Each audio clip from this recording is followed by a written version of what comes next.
आजा मनसा माई, मैंने कुटिया आज सजाई। आजा आजा मनसा माई, कब से चौखट पे अखियां गड़ी। ओ मैया आजा घड़ी दो घड़ी, ओ मैया आजा घड़ी दो घड़ी।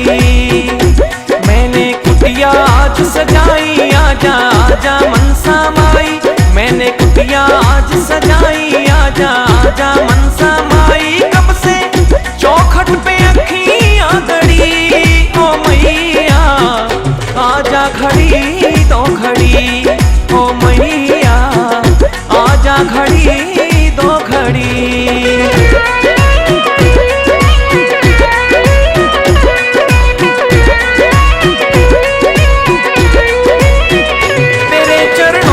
धूली अगर मुझको मिल जाए, मैं सच कहता हूँ मैया मेरी किस्मत खुल जाए। तेरे चरणों की धूली अगर मुझको मिल जाए, मैं सच कहता हूँ मैया मेरी किस्मत खुल जाए। मेरा सोया भाग जगा दे, मुझको एक झलक दिखला दे। मेरा सोया भाग जगा दे, मुझको एक झलक दिखला दे। हसूनी पड़ी ओ मैया आजा घड़ी दो घड़ी, ओ मैया आजा घड़ी दो घड़ी। माँ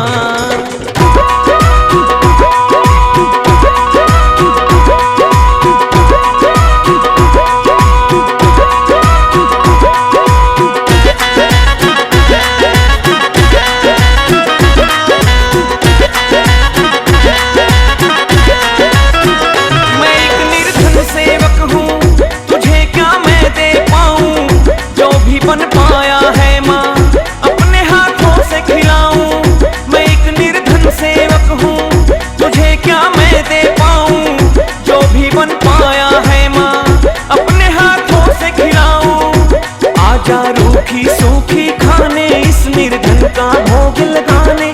आजा रूखी सूखी खाने इस निर्धन का भोग लगाने। नहीं खीर और रबड़ी ओ मैया आजा घड़ी दो घड़ी, ओ मैया आजा घड़ी दो घड़ी।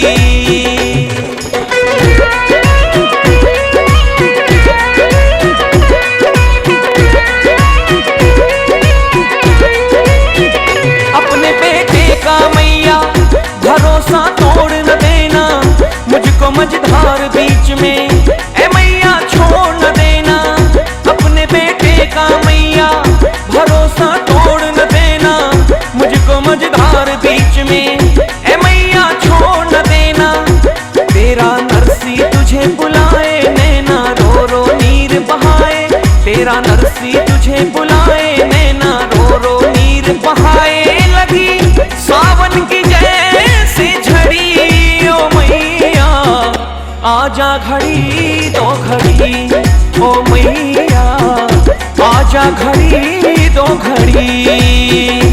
मैंने कुटिया आज सजाई। आजा आजा मनसा माई, मैंने कुटिया आज सजाई। आजा आजा मनसा माई, कब से चौखट पे अखियां गड़ी। ओ मैया आजा घड़ी दो घड़ी, मेरी माँ आजा घड़ी दो घड़ी।